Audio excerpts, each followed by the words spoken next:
जहाँ दूसरी रियासतों से आए हुए लोग रहा करते थे। अक्सर लोग मजदूरी किया करते थे, वो दिन भर काम करते, शाम होते होते थकन से चूर हो जाते, घर आते खा पी कर सो जाते। करीब ही एक खुली जगह थी जहाँ मजदूरों के बच्चे खेला करते थे, कभी आग मिचोली, कभी लंगड़ी, कभी गिल्ली डंडा, कभी कबड्डी, कभी गोटी खेलते तो कभी पतंग उड़ाते। गर्ज की मौसम की तरह इनके खेलों तमाशे बदलते रहते। कभी कोई दौड़ता, कोई चलता, कोई रोता, कोई हंसता। बच्चों का शोर बढ़ता तो आसपास के लोग उन्हें मैदान से भगा देते। कुछ देर की खामोशी होती, फिर शोर वगल शुरू हो जाता। करीबी एक बूढ़ा रहता था, ना मुंह में दांत, ना पेट में आग, बदन के अंदर खून था, न तन के ऊपर गोश्त था, सिर्फ हड्डी का ढांचा था, हड्डी का ढांचा। मगर बच्चों को देखकर आग बबूला हो जाता, बच्चों की शरारत से इसका पारा चढ़ जाता, बच्चों के इस खेल से इसे खुदा वास्ते का बैर था। एक दिन की बात है, बच्चे मैदान में खेल रहे थे, अपनी ही दुनिया में मस्त थे। शोर व गुल मचा हुआ था, एक दूसरे को दौड़ा रहे थे, धमा चौकड़ी मचा रहे थे, धमा चौकड़ी मचा रहे थे। करीब वही बूढ़ा मैदान में खेल रहे थे, यकायक खामोशी छा गई। जो जहां था वही रुक गया, सबके होश उड़ गए। ऐसा क्या हुआ? कौन था वो?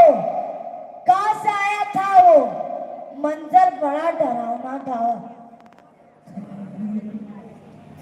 सामने वही बूढ़ा अपने दिगर 3 बूढ़ों के साथ खड़ा था।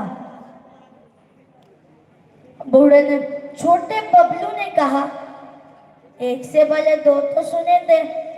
कबरू ने उसकी बात काट कर कहा, आज 2 से पहले 3 भी देख लो। फखरू दुआ करने लगा, जल्दी जलाल दुआ बला को डाल दूं, जल्दी जलाल दुआ बला को डाल दूं।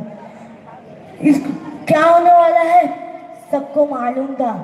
बच्चे हैरान परेशान एक दूसरे देख रहे थे। बूढ़े ने बच्चों को भगाना शुरू किया। बच्चे ने इस काम में उसके दूसरे बूढ़ों ने भी मदद की। बच्चे इधर उधर भागने लगे। आखिरकार बूढ़े ने बच्चे को भगा कर ही डाल दिया।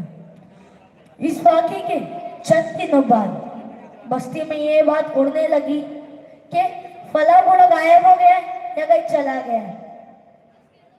बहुत तलाश की गई मगर बूढ़े का कुछ मालूम नहीं हुआ। हर जगह यही मौजू था, आखिरकार बूढ़े का क्या हुआ। इधर बच्चों का ग्रुप बड़ा खुश था, आखिरकार बूढ़े से जान जो छूटी। खैर वो बहुत फिक्रमंद था।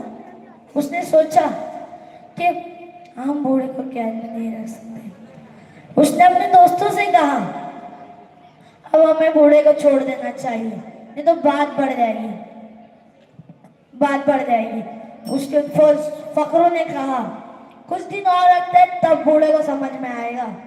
खैरों ने कहा, ये गलत बात है, जिस तरह हम कैद में नहीं रह सकते उस तरह वो बूढ़ा भी नहीं रह सकता।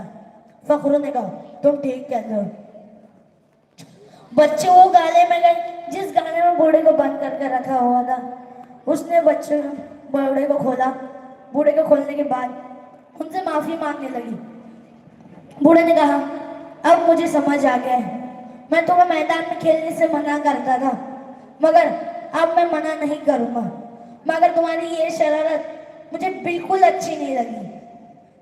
इससे मुझे कुछ नुकसान पहुंच सकता था या कुछ तकलीफ हो सकती थी। खैरों ने कहा, आइंदा वापिस ऐसा नहीं हो गया। सब मिलकर बस्ती की तरफ चल पड़े। कहानी का मौजू ये है कि मोरल ये है कि जैसी करनी वैसी बनी। अस्सलाम वालेकुम वरहमतुल्लाहि वबरकातुहू। हजरत तवज्जो फरमाएं, स्टेज पर आखिरी कोड लेकर तशरीफ ला रहे हैं। कोड लेकर एच, इनका टॉपिक है कोड लेटर आई, इनका टॉपिक है हाथी और खरगोश ताकत से बढ़ के अक्ल होती है।